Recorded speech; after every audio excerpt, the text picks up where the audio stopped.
नमस्कार, एक बार फिर से आप सभी का स्वागत है। न्यूज़ 18 का डिजिटल प्लेटफॉर्म आप देख रहे हैं। मैं हूं आपके साथ पूजा सचदेवा। इस वक्त एक बहुत बड़ा सवाल राजा हत्याकांड से जुड़ा, जिसका जवाब अभी तक नहीं मिल पाया कि आखिर राज और सोनम ने राजा को क्यों मारा।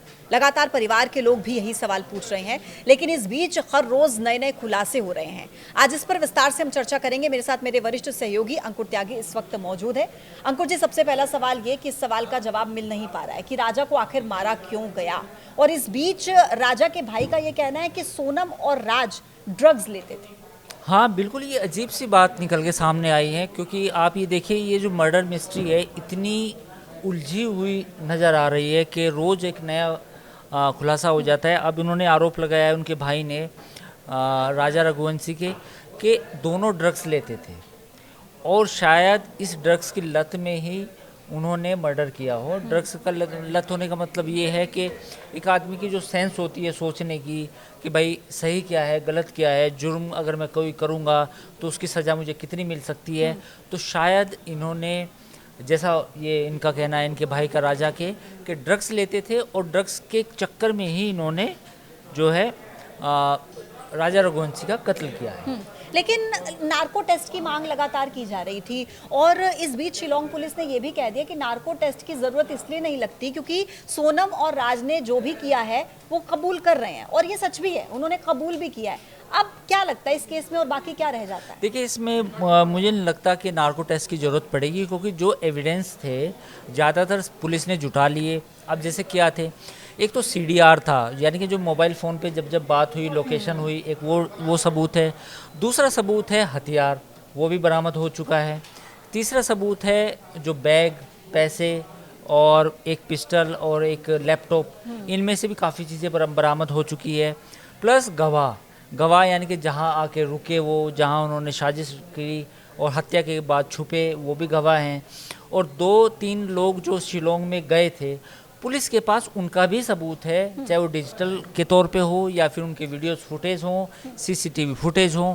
तो अब ऐसे केस में जिसमें क्लियर कट हमारे पास एविडेंस होते हैं, तो उसमें फिर ये सोचना कि भाई नार्को टेस्ट किया जाए, उससे कोई और जानकारी निकलेगी, मुझे नहीं लगता।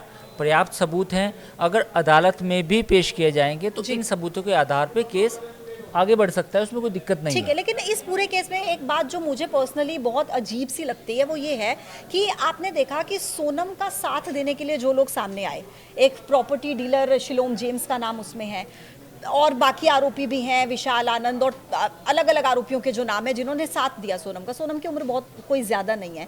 क्या आप इस बात को मान लेंगे, स्वीकार कर लेंगे कि क्या केवल सोनम और राज के रिलेशनशिप के चक्कर में इन सब ने एक मर्डर करने में उसका साथ दे दिया? देखिए, मैं बिल्कुल, एक सवाल है कि सोनम और राज ने, या सोनम की मैं बात कहूँ, एक आदमी के चक्कर में फ़िलहाल 8 लोग जो हैं जेल में है ना।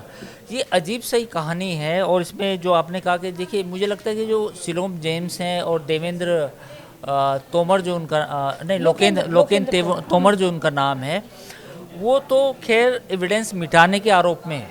हाँ। उन पर ये आरोप नहीं है कि उन्होंने हत्या की या हत्या की साजिश में थे।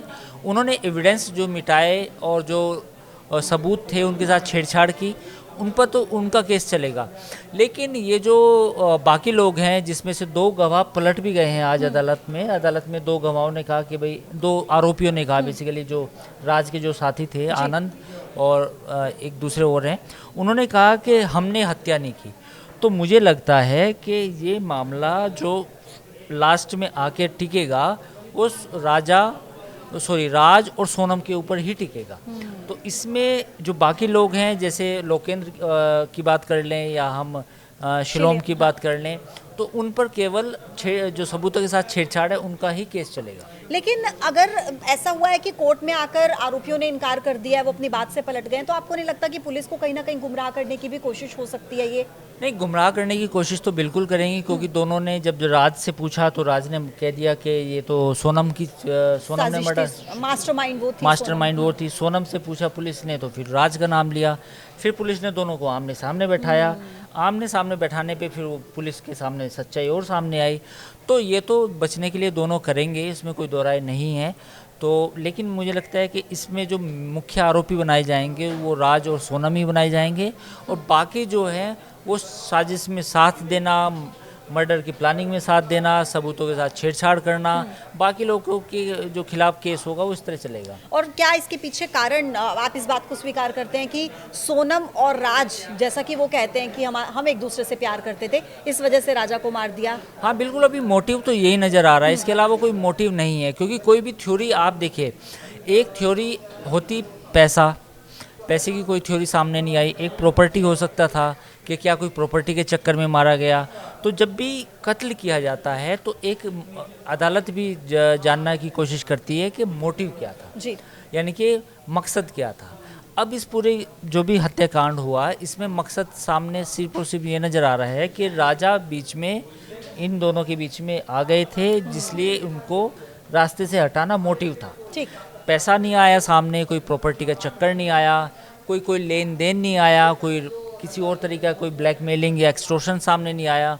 तो फिलहाल जो एक मुद्दा सामने आया है वो ये आया है कि दोनों के बीच में जो हमने अपने नेटवर्क 18 पे जो डिजिटल प्लेटफॉर्म है उस पर बताया भी था कि 3 मार्च से लेके 28 अप्रैल तक जो बातचीत हुई है ना, उसकी कॉल डिटेल घंटों तक, एक घंटा, डेढ़ घंटा, 40 मिनट राज और सोनम के बीच में बातचीत हो रही है।